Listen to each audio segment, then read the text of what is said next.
Flint City Council will please come to order. We'll begin tonight with the Pledge of Allegiance.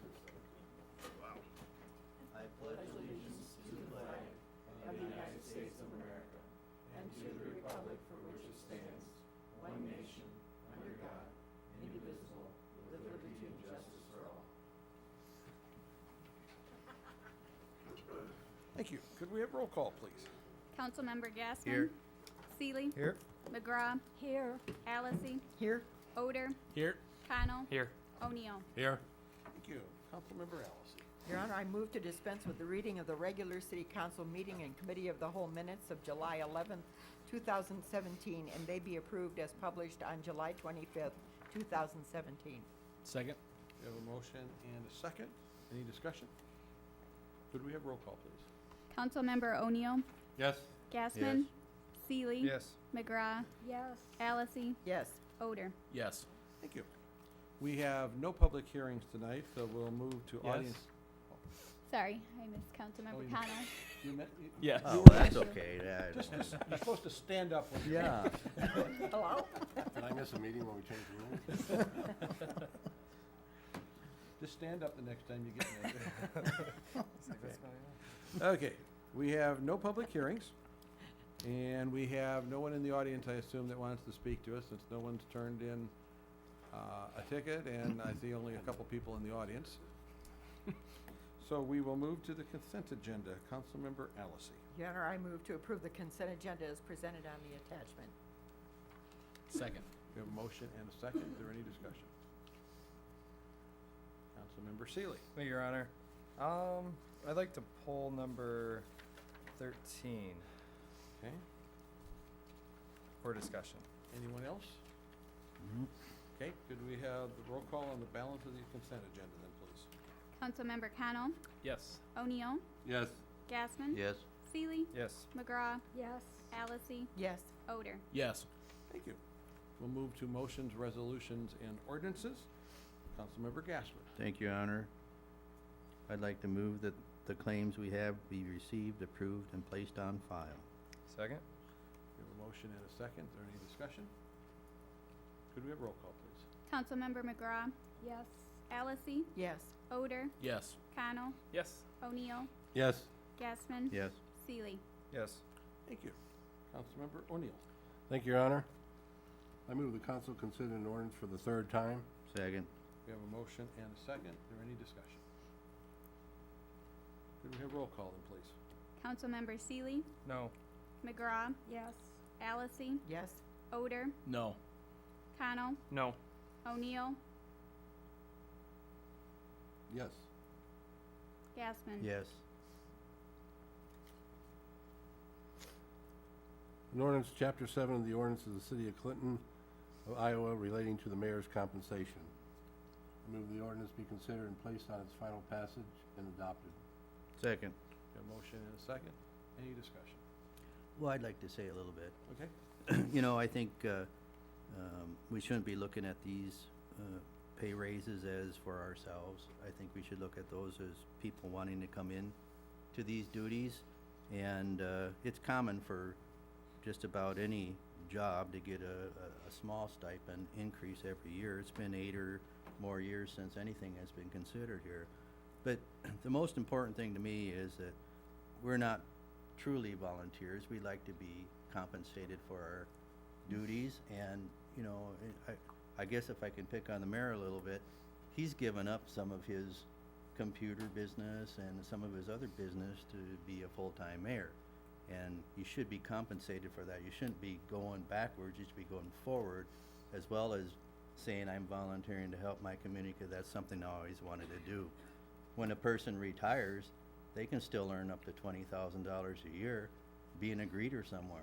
So it's sort of, I think, disrespectful to not compensate people that really believe in your community. They're the ones that are making the laws and the rules for your community, and it's sort of disrespectful in my mind not to give them some sort of stipend to do that job. I'm not saying they get the same increase that the city employees do every year, but in 8 years, I think it's appropriate to give them some compensation to encourage others, not us, but others, to come in to this position when we finally wanna give it up.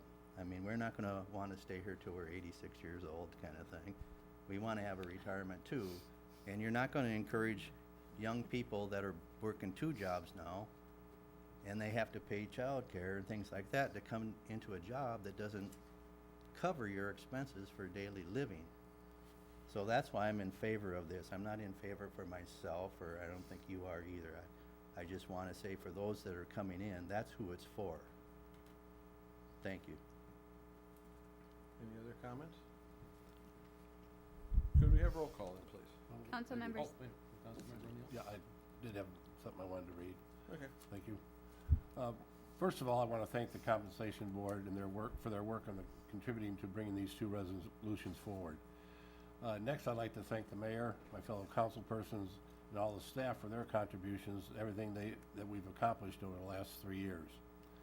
Last but not least, I'd like to thank the public for their contributions for or against issues, and to the contributors that have called, emailed, texted, or came to my open forums for their input, because their input does and should carry the most weight.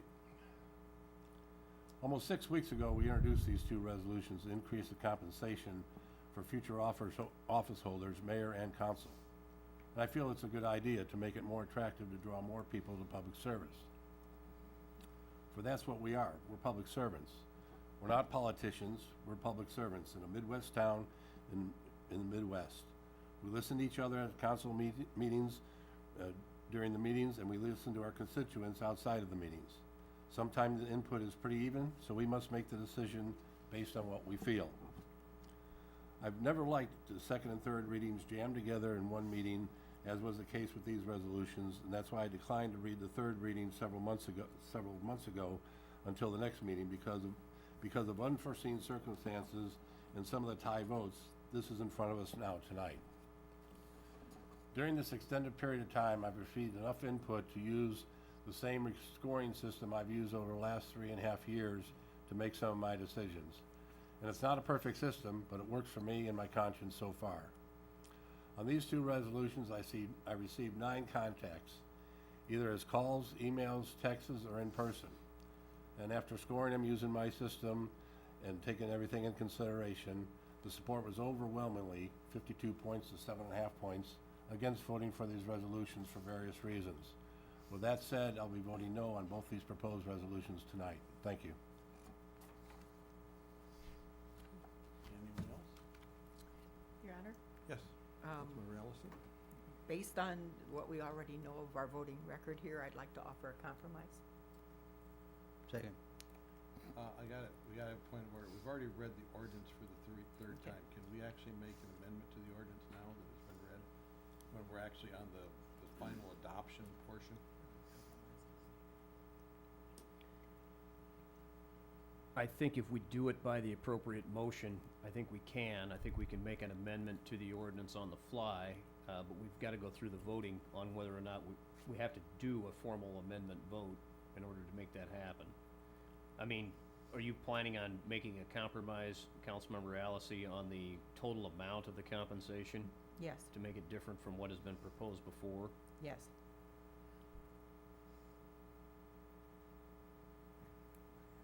I have concerns. I think we probably need to vote up or down on this ordinance. I think a new ordinance could be certainly proposed with different compensation and brought back to the council for further consideration. But because we're on the third reading, And we've already done the third reading. we've already, you're right, Your Honor, because we've already done the formal reading, and the motion was not made before the third reading.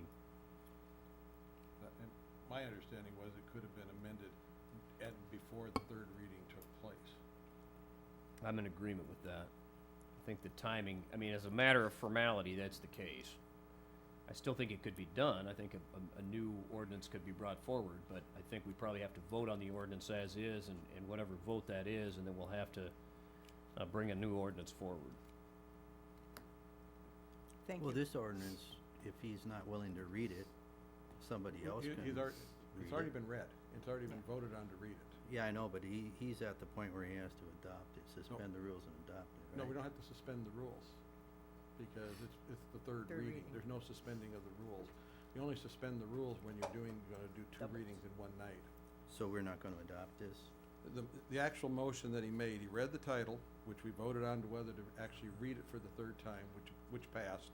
And now the motion is to move the ordinance that was under consideration be placed on its final passage and adopted. So the ordinance has been read 3 times and been approved to be read 3 times. Mhm. So now this is the first time I think I've ever had it where there's been a point of actually getting past the third reading to where you actually move to adopt. That, I guess my point is if he's not willing to read that part, it just comes back to the next meeting. well, it's already been read and seconded, read so it. we're in discussion right now. But I wanna go back to the city attorney. Right, I mean, you've already, there was already a vote to bring it forward, and then it was read. So, read in its current form, that's the problem. But now that I think about it, we are in the discussion phase, Of the And there was adoption. of this discussion phase of adoption on the existing language. And what Councilmember Allison has done is interjected a proposal to amend the ordinance to reflect a different number after the reading of the ordinance. What that would require, now that I think about it, would be she would have to make that amendment, then we would have to vote on that amendment. If that amendment passed, then we'd have to have a rereading of the ordinance based on that new language. And I think we can do that because we are actually still in the discussion phase of the text of the ordinance. The previous motion was not debatable, so there was no opportunity to make that motion then.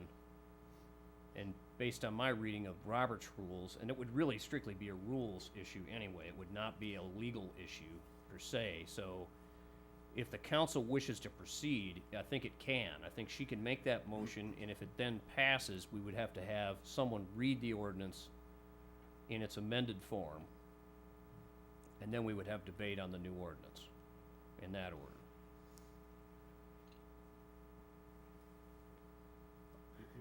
You have the floor, Councilman Allison, because you asked the question that wanted to make an amendment, so we need to get a legal opinion whether we could do it. So now, your comment. Yeah, and it's more a Robert's Rules question than it is a legal question. I mean, no one's gonna second guess whether the council can do this legally. It can. It has to have 3 readings. And we will have had 3 readings. Councilmember Allison? I would like to suggest, may I do it that way? That instead of the $18,000 compensation number that we're speaking about, that we reduce that to 16,500 for the office of mayor and review the compensation documents for adjustment every 2 years. Second. And for clarification, Councilmember Allison, does that mean that there would be a new council? You're not suggesting that there would be any automatic adjustment every 2 years? It would No, just mean it I'm would come suggesting up that every... would come up every 2 years for discussion. And we have a motion and a second to that, so now we can have discussion on the amendment. Any discussion? Councilmember O'Neill? No, he was. Councilmember Seeley? Thank you, Your Honor. This is more a matter of technicality or a question, I guess. We would, if with an amendment per se that we're proposing, would this have to go back and go through 3 readings since it's contrary to what we've been reading? No. Really? You, Okay. there has been plenty of public notices to the passage of the ordinance, and the modification is, it goes to, it doesn't change the substance of what's being proposed, but it does change the amount. But in my judgment, no. Okay. Okay. Thank you. No, an ordinance can be amended on any of the readings. Okay. As it worked along, because sometimes that's how you fix them, as you find you're going, things. okay. Right. It's just at the stage of where we're at, If- so I wasn't sure about the proper, if it, If her motion had been to change the fundamental purpose of the ordinance entirely, then we'd have a problem. But she's just saying she'd like to reduce the compensation somewhat and then provide an additional amendment to it that would require the council to revisit the issue every 2 years by code, essentially by code. And we would need, the problem is we're gonna need to come up with that specific line to be added. And I would suggest that it read the council shall consider and reevaluate the compensation packages of the council, of members of the council and the mayor This one's every just 2 de- years. This one's just dealing with the mayor, because each one of them is separate. Yep. They're two separate ordinances, so we have to deal with the council separate. Right, but I'm assuming that that same motion will be made, Well, and but we and don't it's wanna get one. the wording into this one. We gotta make sure we keep the wording specific to the one we're working on. Very, yeah, you're right. And I'm sure that our city clerk has all of that, or will listen to the tape and get it all. Tapes are wonderful, wonderful to listen to. Councilmember O'Neill. Thank you, Your Honor. It's no secret where I was going with my vote. For the last, I think, 7 weeks or 6 weeks, I was in favor of this for the reasons that my colleague from the Fourth Ward related to, that I feel that it brings in a better group of people, a larger group of people. But I've also got to keep in mind why I'm here, and I'm not here because I'm the smartest guy in town. I'm here because I listen good. So when I get those kind of reactions, I get those kind of calls, some of the perception of the public is, in our case, is a 50% raise, and we're giving our fire and police a 2% raise. So, right, wrong, or indifferent, if you're in this job to serve the public and to listen to what they're reacting to, I had 2 people that were in favor of us having one, and that was around the 7.5 points that came in. So it wasn't anything about anyone in particular. It was just the fact that, to their perception, in our case, it was a 50% raise for us, and they just didn't feel that it came all of a sudden. So I guess where I would go after this, I would like to see something in the ordinance where it's embedded in there that every 2 years there's just an automatic 5% raise, and that's just part of the ordinance. It's to me it's cumbersome.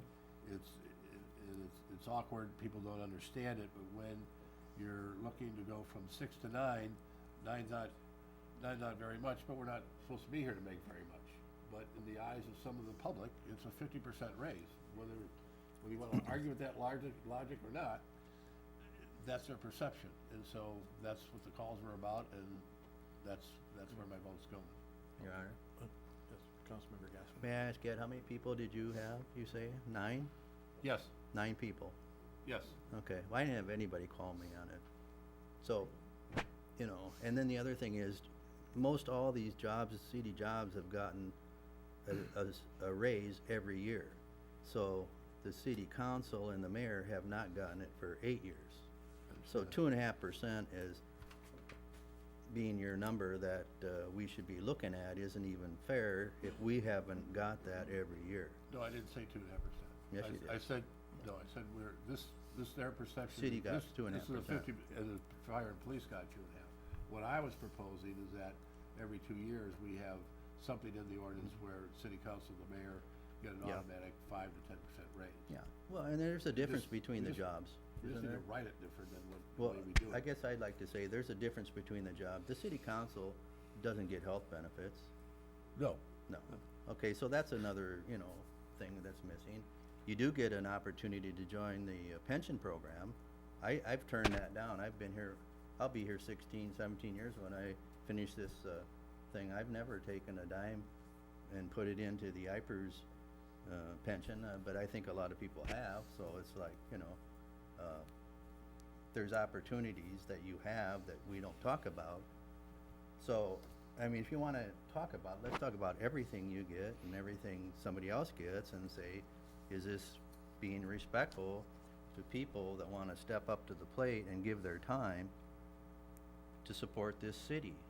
I mean, there's other things we could do and make more money at, so that's not the total question. No. I So, understand. but you should not be unfairly treated over an 8-year period of time. And the people that are coming in and looking at us gotta say, is this worth it for me?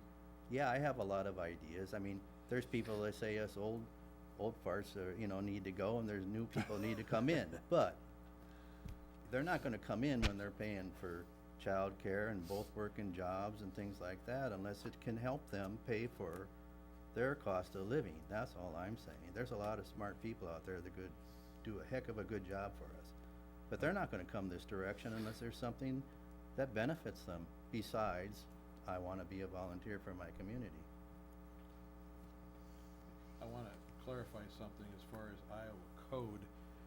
The mayor's salary can only change every 4 years after an election. It cannot change in the middle of a term. So 2020 is the first time this raise actually takes effect. That's 3 years, 3.5 years, 2.5 years from now.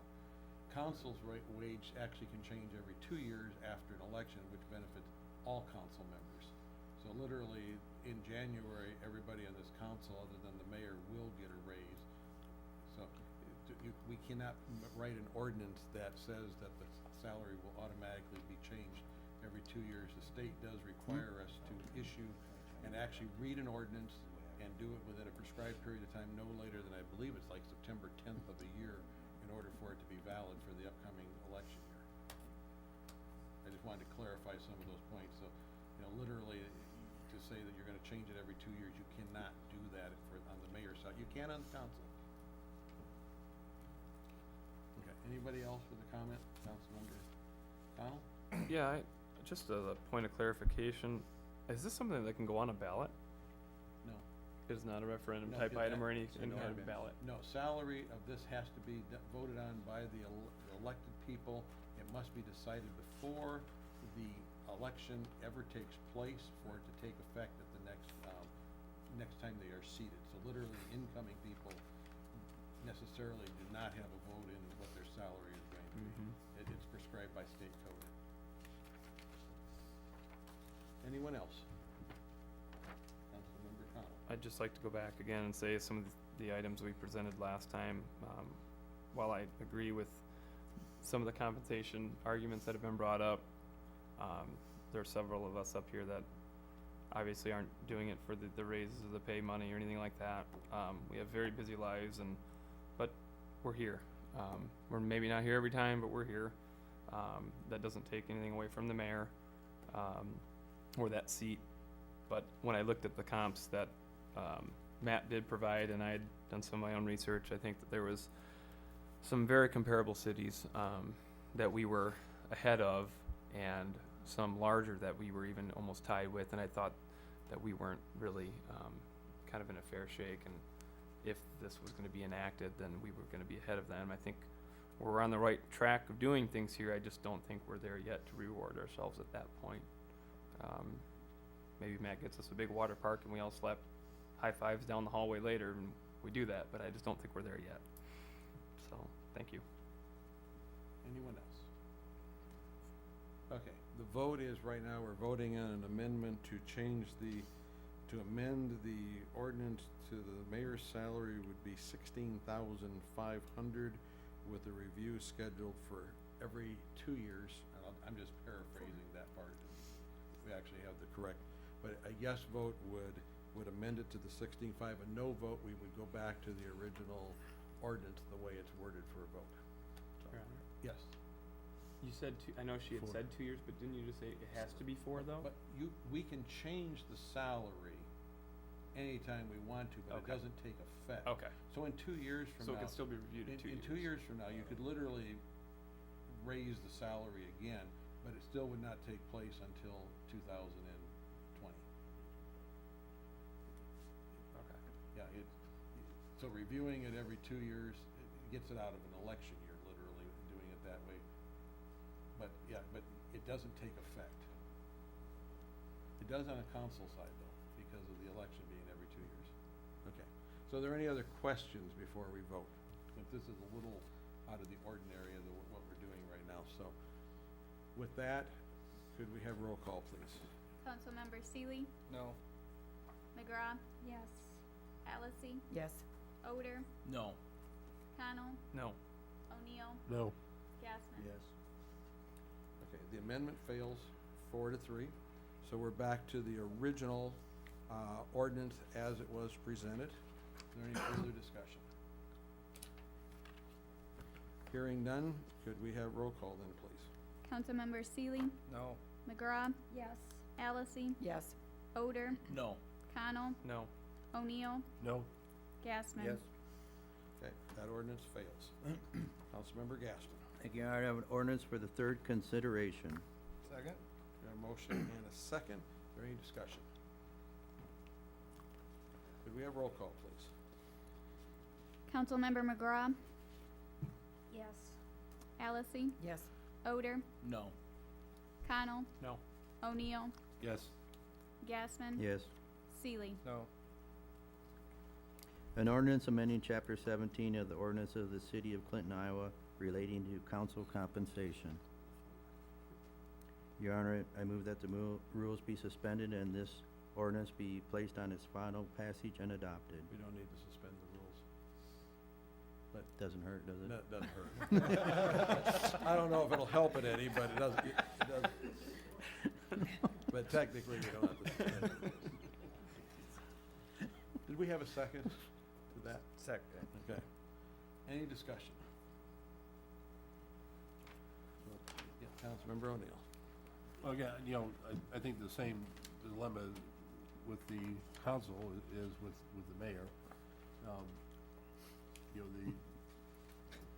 I think we need to find a different way to use a vehicle to get us to where this gets either in an ordinance or gets changed every 2 to 4 years or whatever. You know, maybe this being stretched out for 7 weeks was you know, something that should have happened, and it wasn't till the last probably 12 days that I really got most of the calls, so it became debatable, and again, whether it works in my favor or not, that's why I don't like reading 2 and 3 considerations all jammed into one meeting. It does not allow for what we're here for, that's input from constituents, so in this case, it's not the path I was headed for, but again, that's not you know, the most important thing. So I thought that was the best thing to do, and you know, with those inputs coming in, that's where my conscience is going. So I do support finding a different way of doing this in the future. I should also point out the current ordinance actually requires us to be reviewed every 4 years, but it never was. So there actually was a mechanism in the ordinance, but it wasn't followed by the city. So, with no other comment, could we have roll call, please? Councilmember McGraw, Yes. Allison, Yes. Odor, No. Connell, No. O'Neill, No? Gassman. Yes. Seeley. No. That ordinance fails also. Councilmember Allison. Your Honor, I have a resolution accepting bid and awarding contract to Domestic Plumbing for Erickson Center Boiler and Controls in the amount of $247,544. I move this resolution be adopted as presented. Second. We have a motion and a second. Is there any discussion? Yeah, I'd sort of like to know why there was, this is the only bid, right? And did we look further? I mean, there's a whole lot of different kinds of boiler systems out there. I know I looked at some in the past. There's some very tiny Munken boilers that can do all kinds of neat things. They modulate the gas that it's used, and they recirculate a lot of things. And I don't know what kind of unit this is, but I guess I think it'd be fruitful to look at a couple different kinds of boilers in this day and age, and I think Sean probably knows a lot about those. But to me, that's a tremendous amount of money in a facility that's aging, and I guess sometimes you need to look at how many other things are gonna need to be done at that facility over the next 5 years to decide if you're gonna stick $250,000 in it. And that we did, Mr. Gaspin. So what we did was we looked at, this was 2015 was originally when this was put to pass, and passed for $85,000. There was an additional 45 that was added, that's 130. So right now, if we don't move forward and do anything right now, whether they're modulated, they're small, or whatever they may be, there will be no heat this year for this winter. We also know the master parks plan's coming out, as we talked earlier before the council meeting, and we're hoping for some input from them, but we think they're gonna say maintain the Erickson building that's there. So we felt, Josh and I felt that based on bringing the folks in, we brought several different folks in to go over what we required, what we need to fix with the boilers, with the more plumbing parts of the boilers, as well as right now, we can literally not see our control panel. So we have no way to even control what is going on there. So Josh, I felt, did a very good job of bringing those folks in. We did the bidding process. It was only one bid came in. We feel confident that Domestic Plumbing can do it with their subcontractor RHA, who's worked on those components before. So we feel it's a good time and place to actually get this thing done and knocked out the right way. Any other comments? I will make a quick correction. You can read the panel, you just had to have the right people to read the panel. Councilmember Seeley? Thank you, Your Honor. I agree with Councilmember Gassman on a couple things, and I wrote down some questions. Cause I'm thinking in my head, we have the Parks Master Plan coming, and what is the plan for that building? And I'm also thinking about what else needs done to it, like how old's the roof, what needs done on the interior, if it does need remodeled, is that gonna involve more work with the boiler? You know, cause this isn't $50,000, this isn't a small chunk of change, this is $250,000 we're gonna spend on this building, so, I understand it's gotta have heat, otherwise it's not gonna function as we need it to. But are we getting the cart ahead of the horse here? I mean, does it have to, are there some things we can, look into a little bit more before decisions made? Do they need to get started on it now? How long a process is it? So on and so forth. And then I was also wondering about the additional money from the borrowing, but I think I got that clarified. We had excess funds from borrowing, from what I understand. Yeah, to answer that question is, there was $130K that's already been obligated towards that. Yeah, An additional 117 from the 2017 Bravo Fund. yeah, okay. And that's based on, there was actually additional lower interest rates, so we actually got more monies for that, and we felt this is a priority. Yeah, it's sold premium, so, but, I mean, do we know, I mean, what is the plan? I mean, we've never as a council discussed the Erickson Center in depth, I don't think. And I guess we just gonna keep it as it is, keep rolling? Something gonna change? Mayor, Council, if I can, so this project dates back to 2014, when this was originally put in a CIP to remove the existing boiler system in favor of a 4 firing system individual units. So when your fall comes around, you maybe fire off of 1, early winter maybe 2, and then eventually 3 and 4 depending on the winter seasons that you have. So it's estimated that this would save us, this new system would save us about $14,000 annually. So the one thing we gotta keep in mind that this Erickson Center building, as it stands, is our current central hub of our organization. Everything comes through the Parks and Recreation Department, even though the Parks is off sites in the Lumber King Stadium, this is the central hub. And when you talk your building, there's nothing more infrastructure related than your heating and cooling. If you don't have that, you don't have nothing. You can only operate so many times out of the year. So obviously, this was a binder that I took off the shelf when I basically took over this position. Like, oh geez, what is this? You know, why are we not done yet? So I tried to take it.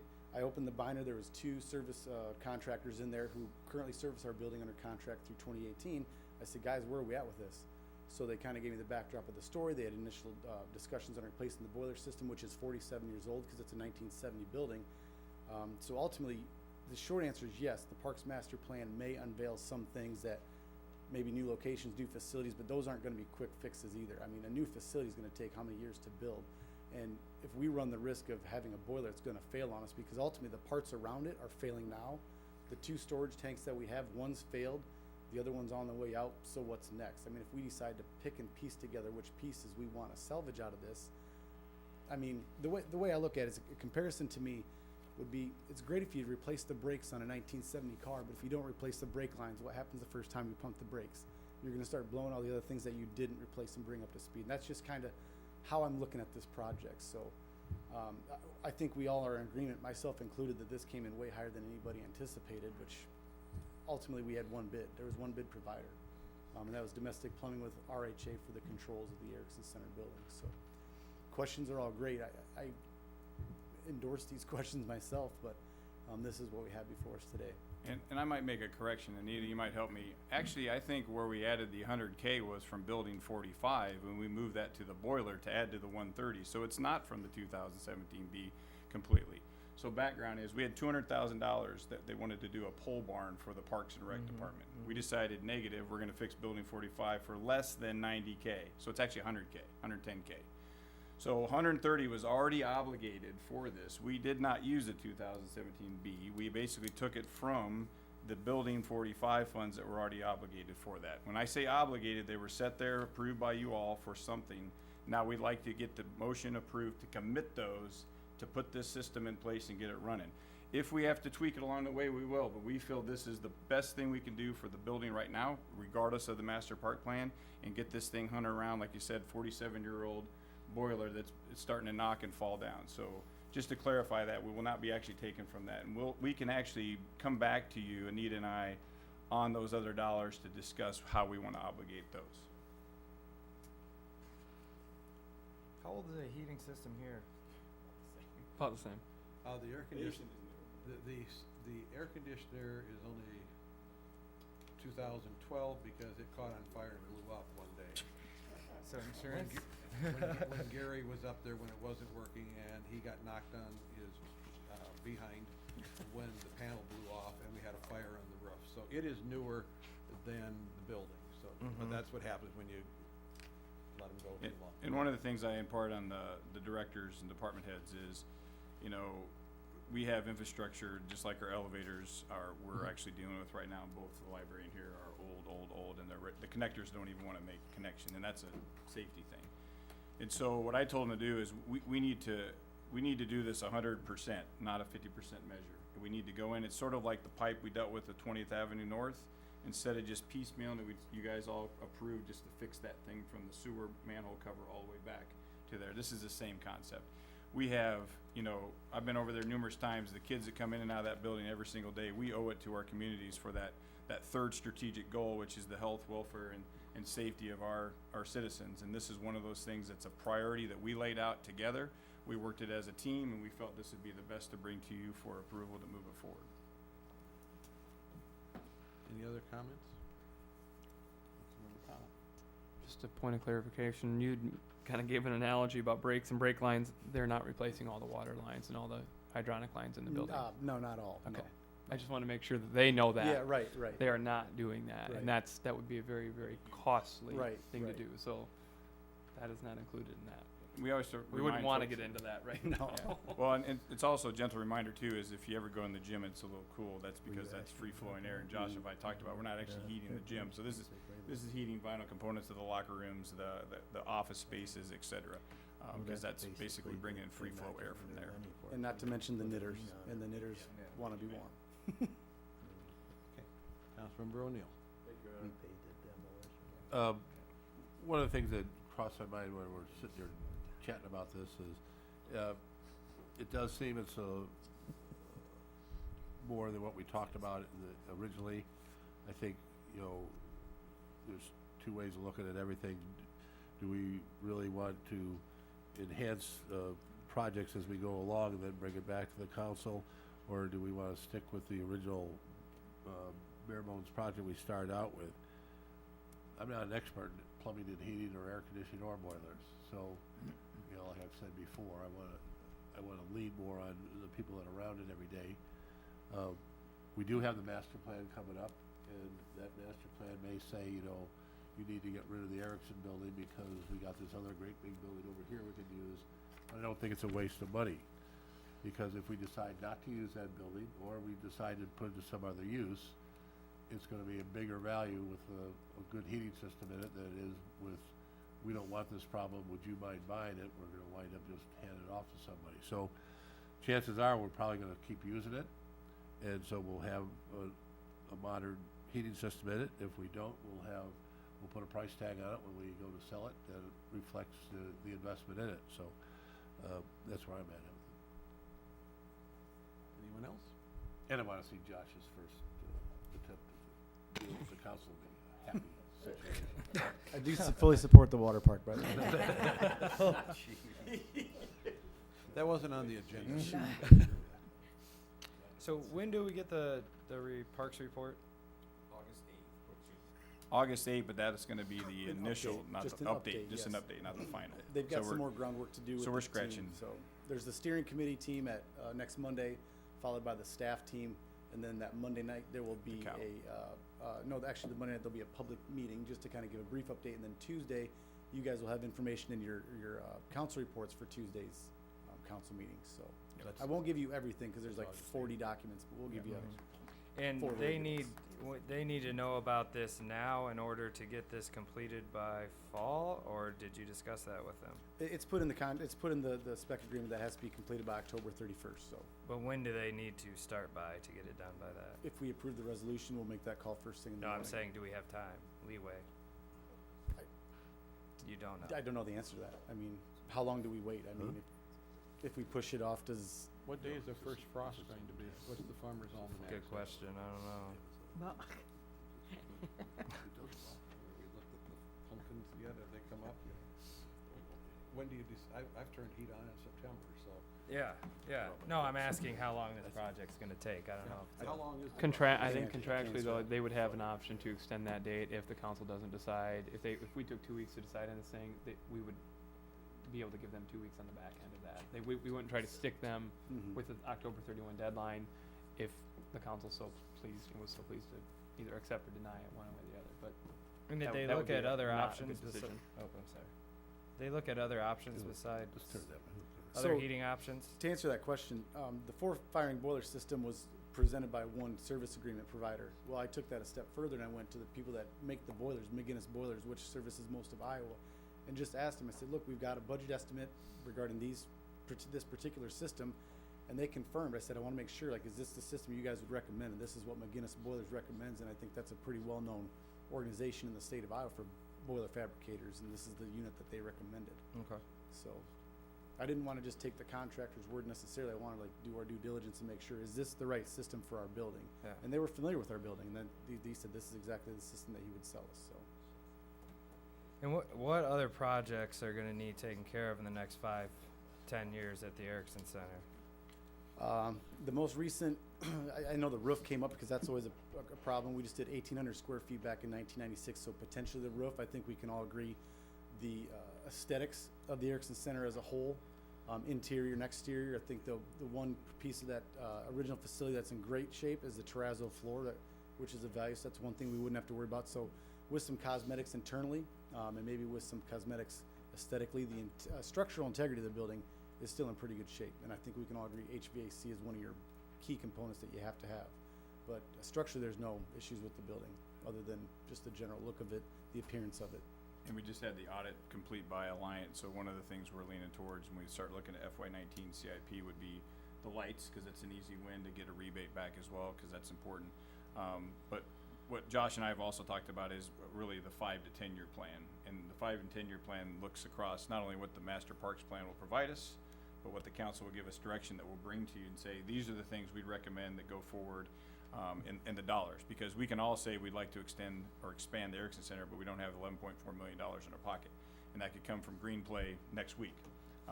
So we have to also have reality in there. So we looked at just as far as what priorities are across the city right now, and that's one of our biggest one because of the numbers of kids that go into there during the winter time, we can't fail. Councilmember O'Neill? But one last thing, I think, we could wait for the parks plan, but the parks plan may get delayed. We could wait another 6 months and, come up with, something else. But the reality of it is, this isn't gonna get any cheaper to do. As time moves on, rates go up. I mean, this organization, they've gotta pay skilled workers, and, their rate goes up, and so, if we're gonna do it, this is the time to do it, cause it's not gonna be any less expensive a year from now. Anyone else? Yeah, I'd like to make a few comments. I mean, it isn't just the Erickson Center. I think there's a lot of concern about the entire parks and how a lot of them have not been well kept. I mean, Eagle Point is a good example where somebody else stepped in and threw $1 million at it. And we have bathrooms up in there, that park, that aren't even mothers won't take their children into them, I can guarantee you that. And I've talked to Matt before about, a lot of people don't go to our pool, they go to DeWitt because of the amenities there, and they pay more to go there. I used to go to the Erickson Center, all the time, and I was actually fixing the universal gym equipment myself because nobody paid attention to it. I'm not saying anything against you, I think you're a good fella, I told you that before, but I think as a whole encompassing thing for city of Clinton, our whole park system needs to have a great big review and decide whether or not you need 17 parks and, you know, this many buildings. I mean, even the example of the wonderful building we were given up at Chick Hospital that we're gonna throw a ton of money at. I mean, sometimes a gift is not a gift. So, I don't know if spending $250,000 on the, building at this point in time is the appropriate thing, to do without us really looking at the total picture of how we want our park systems to be and to operate. We have a lot of large empty buildings in the city of Clinton. If I can respond to that, though, I think to counter that point, you're exactly right. We haven't taken care of these parks and facilities, and we have a chance to do that right now with a system that's gonna make one of our key central hubs of our organization a major improvement to be in the 21st century. This is an opportunity to get something done right. And in my thought, it's gonna be the start of a lot of things that we're gonna start doing right. I think we've got a great team in the Parks and Recreation Department who are just energized and a lot of ideas, and we listen to the community. That's all I've done for the last 20 years is just listen. And now I'm in a position where we can make decisions and move with it, and that's what we're trying to do here. Is we want to do this one right. This is a chance to do that right now, and then hopefully this is one of many projects moving forward that we'll do right and change that perception of the park systems. That's my goal. That's why you guys hired me, is to make those changes, and that's what we're trying to do today. So.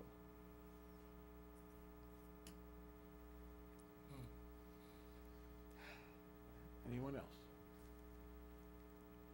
Could we have roll call in, please? Councilmember O'Neill, Yes. Gassman, Yes. Seeley, Yes. McGraw, Yes. Allison, Yes. Odor, Yes. Connell. Yes. Thank you. Councilmember Odor. Thank you, Your Honor. I have a resolution awarding contract to Clinton Engineering Company for the Tower Court Dead End Replacement Project U-2017 for $47,131, and I move that it be adopted as presented. Second.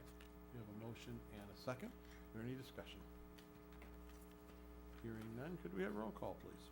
Councilmember O'Neill, Yes. Gassman, Yes. Seeley, Yes. McGraw, Yes. Allison, Yes. Odor, Yes. Connell. Yes. Thank you. Councilmember Gassman. Thank you, Your Honor. I have a resolution awarding a contract to Jim Brockett for junk removal services on city property. I move this be adopted as read. Second? We have a motion and a second. Is there any discussion? Do they have a map of city property so they don't come to my place? Yours was top of the I was list. told him to go, yeah. Actually, it's concentrated to a certain area, isn't it? The Schick area? Yeah. Yeah. Mhm. If there's no other discussion, could we have roll call, please? Councilmember McGraw, Yes. Allison, Yes. Odor, Yes. Connell, Yes. O'Neill, Yes. Gassman, Seeley. Yes. Thank you. That concludes our motions, resolutions, and ordinances for tonight, and we will move to unfinished business, which we have one item, which is number 13. Councilmember Sealy. Thank you, Your Honor. I was just going through this list here, and I wasn't understanding why we're just now leaning these properties when they were demoed 3 years ago. Or starting 3 years ago. And why aren't we doing this more timely manner?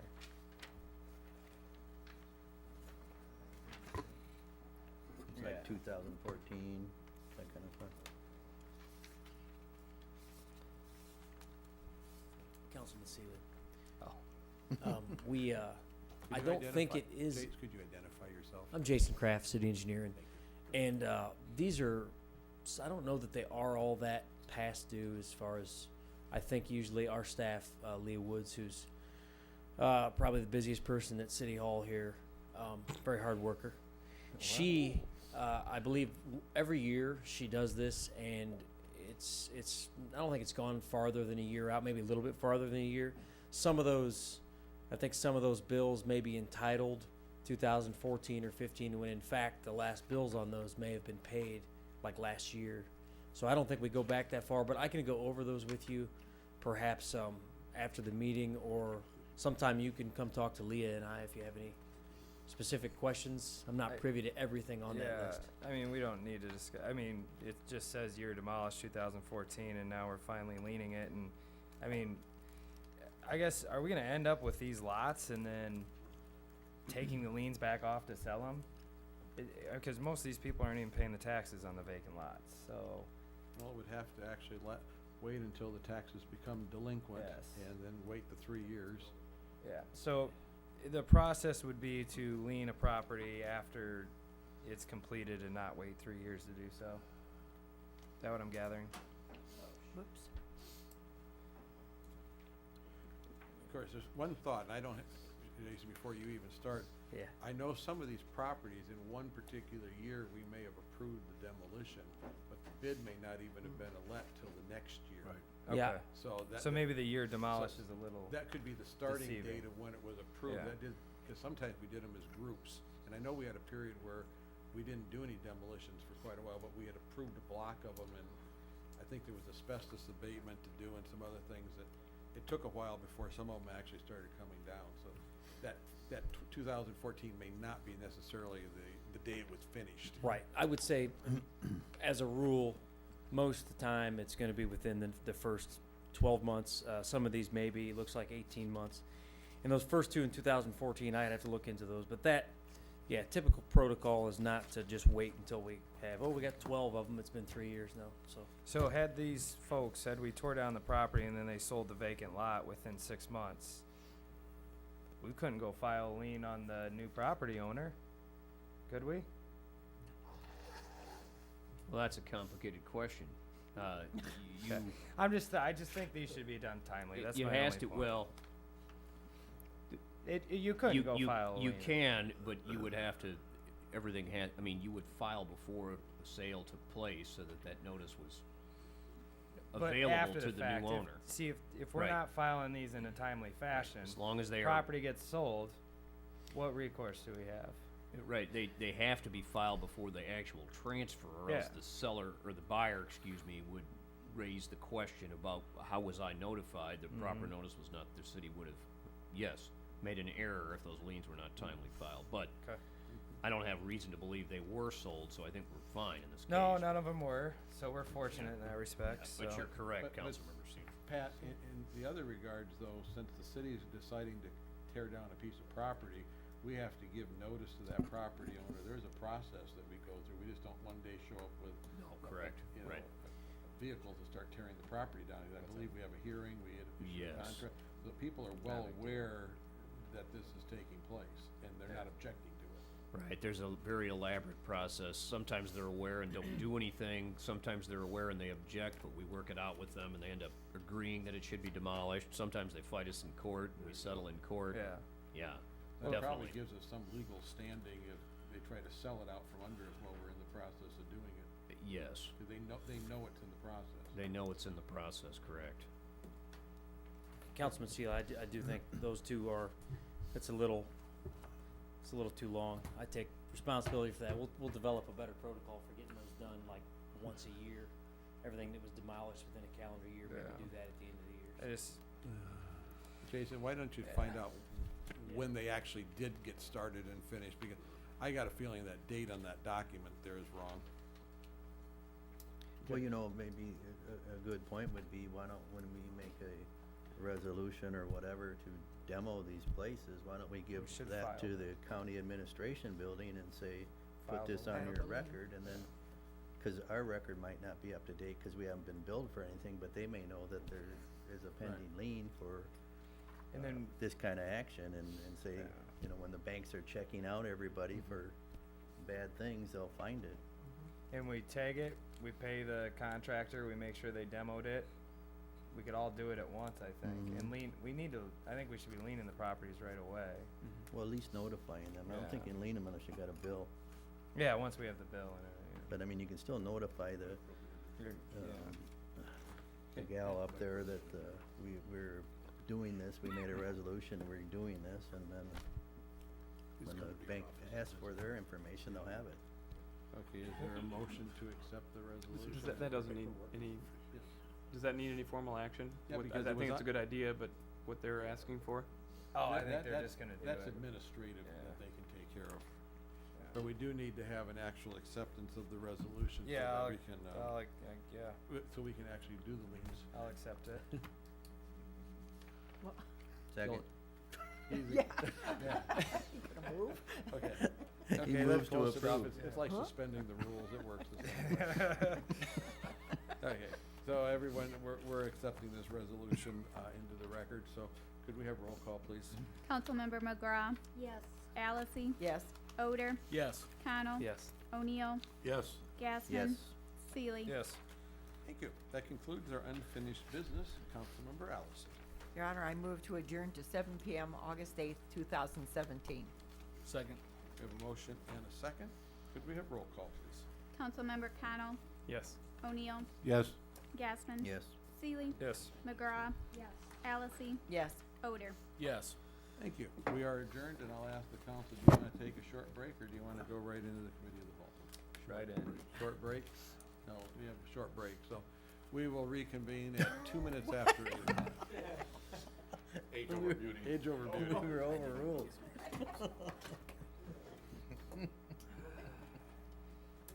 Really wanna delay talking about the roundabouts.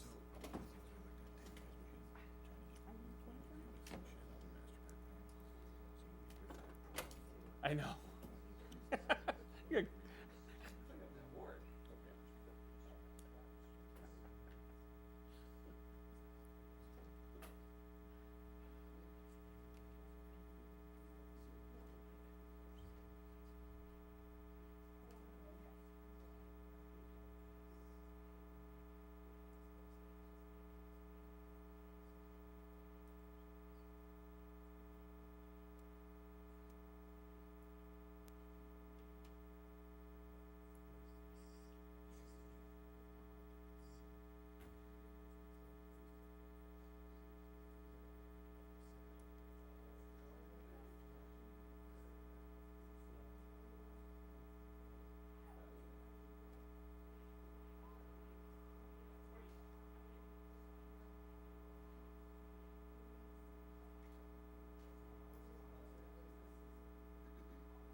Josh, if you want to start up. Yeah, I was looking. How many times do you go through something? Lisa, you ready? The Clinton City Council Committee of the Whole will please come to order. Could we begin with roll call, please? Councilmember Gasman. Here. Seeley. Here. McGraw. Here. Allison. Here. Odor. Here. Connell. Here. O'Neill. Here. Thank you. Our first item tonight is a new liquor license for 2321 North Second Street Rockin' Ronnie's. Lisa. So this is an application for a liquor license. She'd like to sell wine. It's carry out only. And she's met all the requirements with the PD, the fire department, and building and neighborhood services. She's also paid the fee. So it would be my recommendation that it's forwarded to the next council meeting for approval. I'll move it forward to the next council meeting. Second. A motion and a second. Is there any other discussion or questions? It'll just be wine, huh? That's what, right? What are these things? That's wine. Wine bottles. That's where she'll have her wine. Well, that'll be a neat store to have there. Okay. Could we have roll call, please? Councilmember O'Neill. Yes. What do you need? Gassman. Yes. Seeley. Yes. McGraw. Yes. Allison. Yes. I love wine. Odor. Yes. Connell. Yes. Thank you. Our next item is the Mill Creek Parkway Roundabout Feasibility, Jason Kraft. Mm-hmm.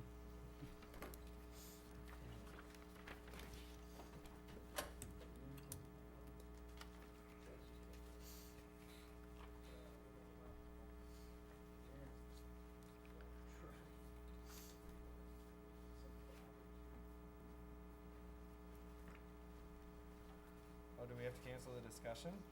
We could. We can move to item 3, Mayor and Council update. That would work. Did the projector go off? It's on. Oh, the laptop went to sleep.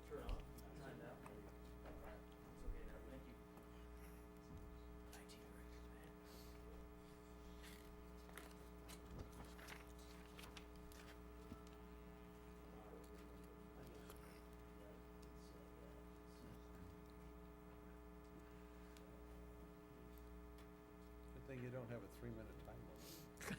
No, I will be very brief though, and I realize it is late. Is? Oh. Yes, it is. Yes. Oh. Don't give him Oh, any. it is. There it is. It is. The street lights will be Thank you. coming on. I should be over. Good evening, Mayor and Council. Jason Kraft, City Engineer. This is just an issue that we were going to bring back up when we got the data from 19th Avenue North, all the revised crash data from after 19th Avenue North, and the middle school opening, and so we've got all that data, and we've got some input from some experts in the field, and now's the time to, I guess, consider this again, and I wanted to give you all the facts that we have, all the data that we have gathered over the last year. So, Mill Creek Parkway improvements, we're gonna start with just a brief. We went to a 5-year history of crash locations on Mill Creek Parkway.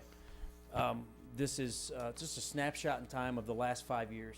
Now, the crash data would suggest that vehicle crashes have increased at most intersections over the past 5 years for one reason or another. Mostly at 16th Street Northwest and 13th Avenue North, which I don't think we can. Is this like a? I'll put your point in. So there's 16th Street, 13th is the highest crashers. Most crashes were at 16th Street Northwest, 31 crashes in the last 5 years. 24 at Highway 30, but that's of course because there's so much more traffic there, turning traffic, and there were 19 at 13th Avenue North. So just judging by that chart, those are the 3 intersections that are the most concern out there on Mill Creek. What's the one at the very end that was? That's none. That's if like there's a lot of deer crashes, animal crashes. The one at the very end? None. That's a lot of someone that went off the road in an ice storm or snow event, A or single vehicle accident. accident, maybe a rear end Okay. in the middle of nowhere. But most most of the accidents can be attributed to 16th Street Northwest, 13th Avenue North, and Highway 30, as far as intersection accidents. Next slide, please, sir. The next thing we looked at was major cause summary. We noticed that failure to yield a stop condition is by far the largest cause of a crash. There's some rear end collisions on there which don't really cause much damage, and the rest of them are just a few scattered here or there, which you would expect. So, and there's actually 19 animal crashes, so there's a lot of deer out there. But failure to yield stop 45 times within the last 5 years on Mill Creek Parkway. And the next slide will show that most of those were at 16th Street Northwest and 13th Avenue North. So of these total 45 crashes, most of them occurred at those two intersections. And that would, I guess that would suggest that maybe at those two intersections, some improvements would be warranted. We also looked at injuries at the failure to yield accidents. There was in those accidents alone, there were 35 injuries at 16th Street Northwest over the last 5 years. That's a really high number. 13th, only 15 injuries. Some of those were slightly less severe accidents, I guess. Perhaps not quite as high-speed collisions. I'm not sure, but more injuries at 16th Street Northwest. Both pretty high though, and then the other injuries on there, those are from other causes. So next slide. So we calculate all this up and tabulate everything. We take the average daily traffic, the 5-year traffic. That's in million vehicles entering the intersection. 13th Avenue is about 18 million vehicles over the last 5 years entering the intersection. At 16th Street, 14 million. Take that divided by the crashes and you get the crash rate. At 13th Avenue, 1.03 crashes per million vehicles entering, and at 16th, 2.29. These are the only two intersections on this corridor that exceed the statewide average for similar intersections of, in this case, these two intersections, 0.7 crashes per million vehicles entering the intersection. So these two are accident-prone intersections that I think warranted further discussion on how we can, as a city, strive to make our roads safer. These are two of the most accident-prone intersections in town. Next slide. This is a little bit of the same. This shows 13th Avenue North. It has some existing delay, particularly at certain hours of the day and when school lets out and before school, both these intersections actually. And this is available in that report, but it just shows more of that same crash data that we just went through. Next slide shows 16th Street Northwest. Similar tabulation of data. So how do we fix these? Next slide. How do we fix these? One suggestion, one recommendation is a roundabout. We looked into traffic signals. I don't think that is a realistic fix to, or solution to the problem. We've tried with sight distance. We've tried cutting down some of the trees, removing some signs. We've increased the sight distance at both intersections. We're not going to be able to control the speed. We're not going to be able to control the amount of traffic approaching the intersections. We can't really fix the geometrics of the intersections unless we totally realign Mill Creek Parkway. So we are left with a roundabout, and this is something that is depicted on this slide. A roundabout is not maybe what you think. I know most of you have probably traveled through roundabouts, but roundabouts are meant to. It's not like everyone's just going to rush up on a roundabout, come to a screeching halt, and try to decide when they should start going in a circle. They will approach the roundabout at a reasonable speed due to the splitter islands that are shown there on all four legs of the roundabout. Typically slow down to 15 to 25 miles per hour, yield to oncoming traffic within the roundabout, enter the roundabout, and then exit the roundabout at one of the other three legs. It's a simple intersection design. I think that anyone who's ever driven through one multiple times will realize it is very simplistic. It sometimes seems scary at first because no one's used to driving around in a circle unless you're at a racetrack or something. But it's pretty simple, and it does reduce accidents.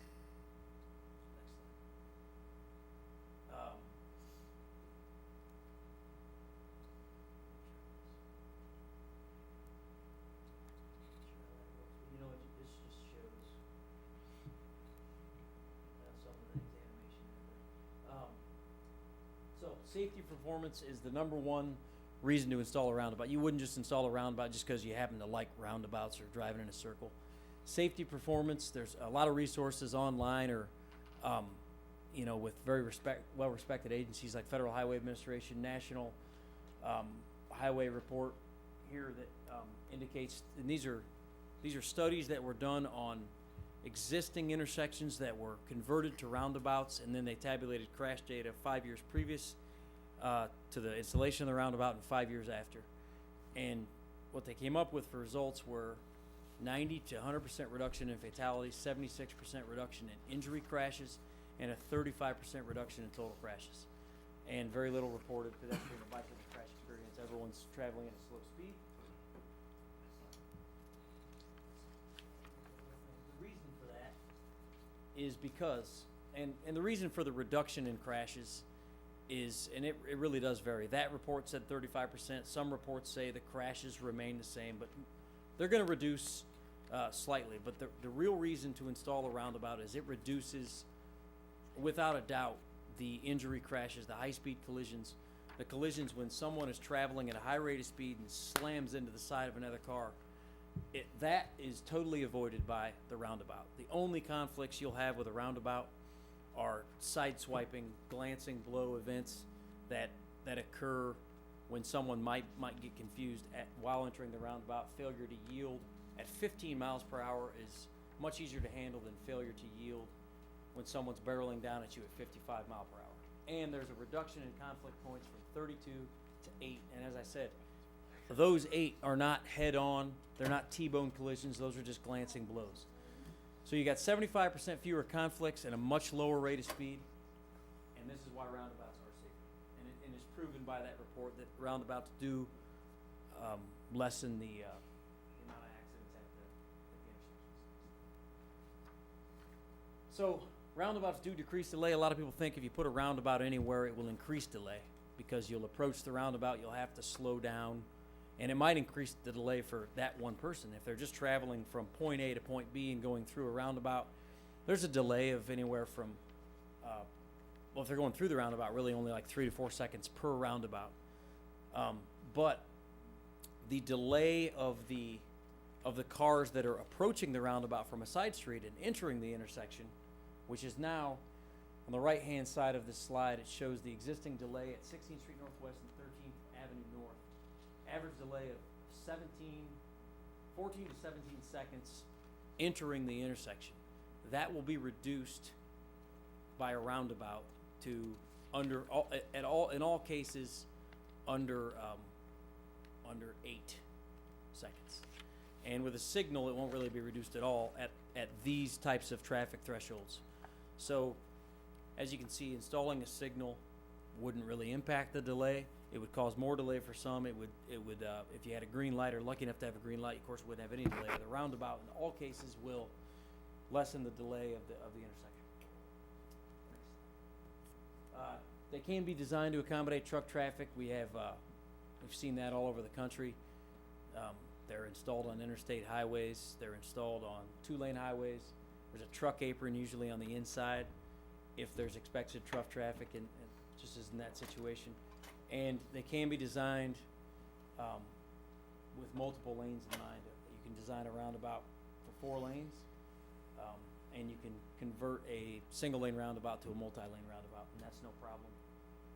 That's all been done before. So to recap some of the facts, these cited crash statistics: an overall crash reduction of 35%, injury reduction of 87 and 76%. They always will be constructed to accommodate large truck traffic and future growth. They do improve overall intersection delay that you don't have to wait for a stop sign or a traffic signal. And I think another feature is it does increase the attentiveness and awareness of the drivers. As you approach a random intersection with stop signs, you might not even notice it, and you certainly don't notice the person that blows through the stop sign at the last second. But with a roundabout, you see the splitter island, you see the signage, you see the pavement markings, you slow down, you yield, you enter, and you're hyper aware at that point because it's something you're not used to.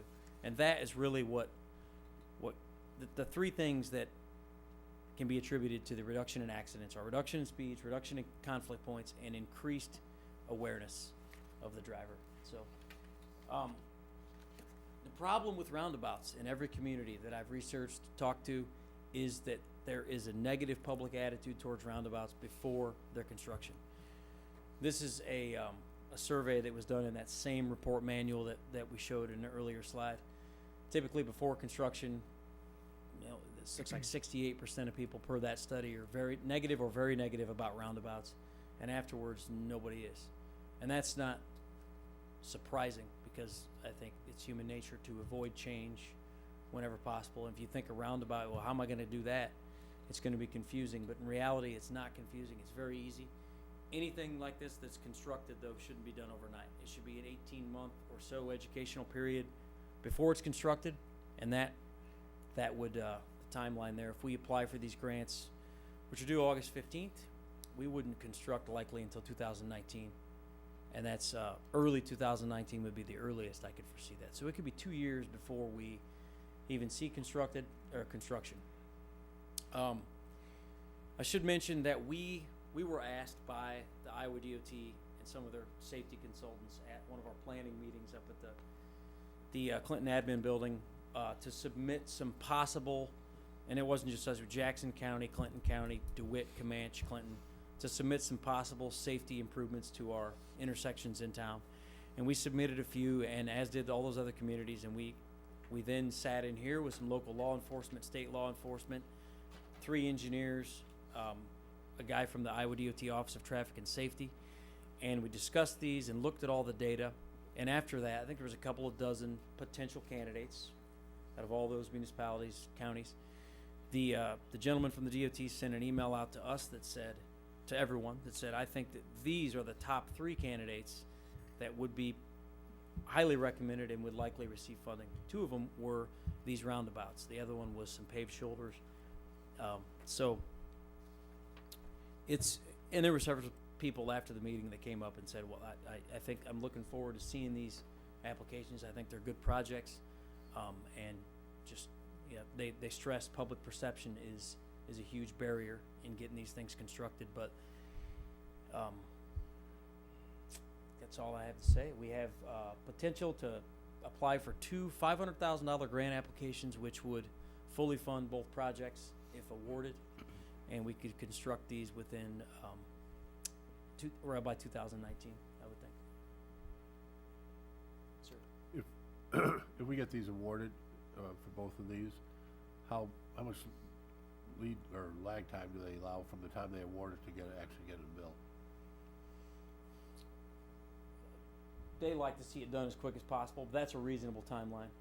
Okay. We wouldn't start final design until after next July, when we could start expending and receiving the funds.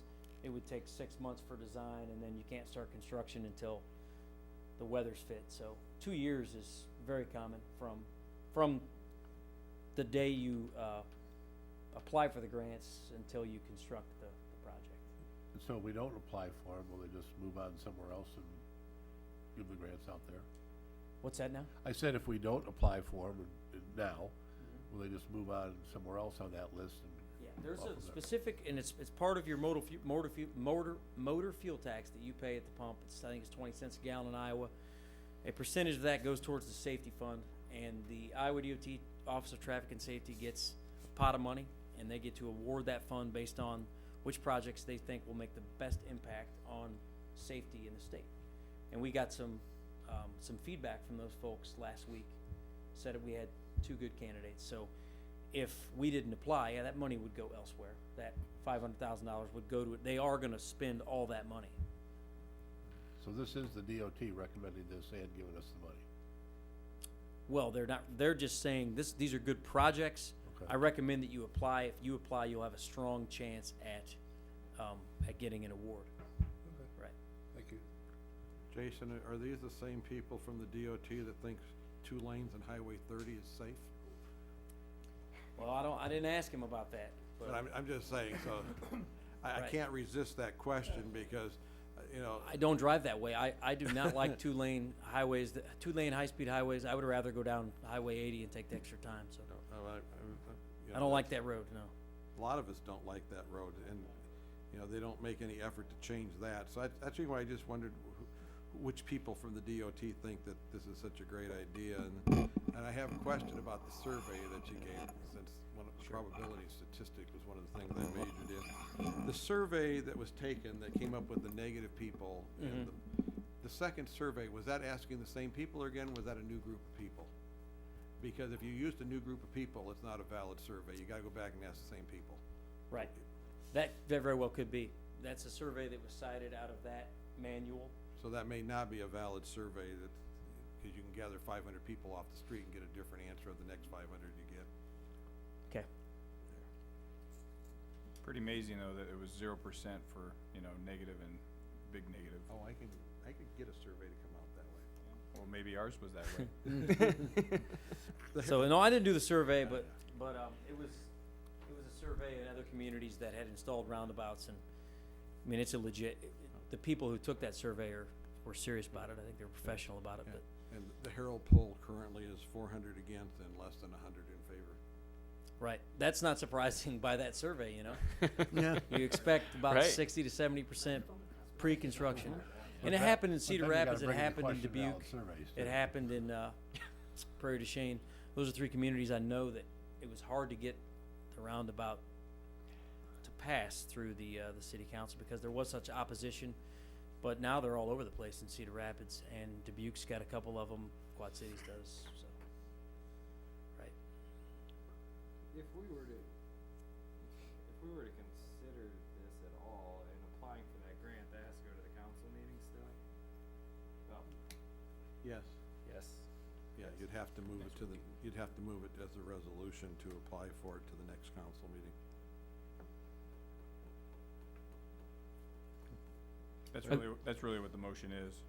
Are there any other areas in town that you would recommend this type of, I don't know, intersection? There's some areas that would, Something maybe that wouldn't handle Right. maybe not necessarily truck traffic or agricultural traffic, something that's a little bit easier to delve into. well, but then the problem would just be, it would be like we were just constructing them for fun, you know? I mean, these would be constructed in order to improve a negative, situation, a vehicle crash situation, to improve the safety of those intersections. We can install roundabouts and other situations, just, if a four-way stop, if we want it to be more, efficient, or if we don't like paying the operational cost of a signal. There's others like that, but this is the only. These would be the worst two, basically, These are the in two that in would, the city. and these would be fully funded. If, well, I can't say that for sure, but these are the only two that have the chance to be fully funded, since they're safety projects. Can't you put one of those like in the parking lot at the ballpark so people could practice on it? Get used to it. I've seen that before, Every yeah, day. like we could have that, Ted- yeah, I'm Ted would sure be Ted upset. wouldn't mind, yeah. Actually, I've driven through a lot of them up through Madison, Wisconsin. I mean, every block there was one, you know, and I don't like stopping at stop signs, and I think it's a waste of money and fuel to sit at a stoplight for, like, 19th Avenue's a bad one. In Clinton, you sit there for minutes to get through, and 5 cars get through, and you're sitting there again at certain times of the day. So I'm in favor of getting rid of all stop signs. And, you know, I don't mind suggesting we do this, especially if it's fully funded. I mean, that's the best thing in the world. We'll see what happens, so. Yeah, I can't guarantee it, but especially that 16th Street Northwest one, that has such a high benefit cost ratio. I can't imagine that not getting funded. The 13th Avenue North one is probably a little closer to the threshold, but it still would do pretty good, I'm sure. So, and then yeah, the thing about traffic signals is at 13th Avenue North, that'd be great for like before and after school only. But other than that, it's just going to cause a lot of delay, and it's probably going to cause more accidents with people running red lights and yellow lights, trying to turn left. My memory serves me right. I don't think we can put a traffic light on that parkway when they built it. I think it was written right in there. Well, I wouldn't want to, that's for sure. I'll go ahead and make a motion to move this forward to the next meeting. Second. You have a motion and a second. Is there any other discussion? Can we just clarify? So this is just asking to apply for a grant Yep. to see if we would receive the money? The next council meeting on August 8th, we would adopt a resolution, or we would have a resolution on that council agenda to apply for the grant. And one more question. Yes. There's no other options. I mean, there's nothing else you can do to improve the safety of these intersections without. There is, yes. We've ordered some, we just had a lot of accidents at these two intersections and mostly at 16th Street Northwest. We've ordered some blinking LED stop signs for those two intersections and, actually in 19th Avenue North. And those could work. I don't think they're gonna reduce the conflict points or the speeding traffic or the people that are Running. still anxious to run the stop sign, but it will help like at night. And so it could, I hope that does help out a little bit over the next couple of years. Right. And other than that, there's not a lot other than just totally redesigning Mill Creek Parkway. The curves and the approach angles and the sight distances and the speeds are not manageable, and they would be made manageable if everyone slowed down and went through a roundabout, right? And these roundabouts will be set up. Councilmember Seeley, could you turn your mic on? Oh, It is now. yep, Is I'm it? good, Okay. sorry. These would be set up for trucks and everything else too, huh? Right. They would have to be designed for truck traffic and future Ag traffic. pedestrian traffic, ag traffic, all that would be considered. There would be some massive regrading there at 13th Avenue North. It's a little steep coming up the hill there, but all that's considered. And the one thing that would benefit us is we have a lot of right-of-way out there. We don't Okay. anticipate any right-of-way acquisition for these projects, which is not typical for a roundabout construction project. Would we do like a statue in the middle or? If you'll Of stay who? still long enough to make it. Elijah Buell. We want your statue. They would, the roundabouts would be widened, as well as the road. That would be a minor cost. It's gonna be an expensive project to widen Mill Creek Parkway to 4 lanes anyway, and widening a couple of roundabouts. Not gonna make a difference. Well, In tech- fact, it would be safer. If there's ever enough traffic on Mill Creek Parkway to warrant 4 lanes, which hopefully there will be, and there probably will be, we're gonna have to do something at those intersections. And I think at that time, roundabout would be, it would be nice to have a roundabout already in place, rather than, I can't imagine the line of cars if, at 13th Avenue and 16th, if there was enough traffic to warrant 4 lanes without a roundabout. Councilmember O'Connell? I just want to touch base on that a little bit.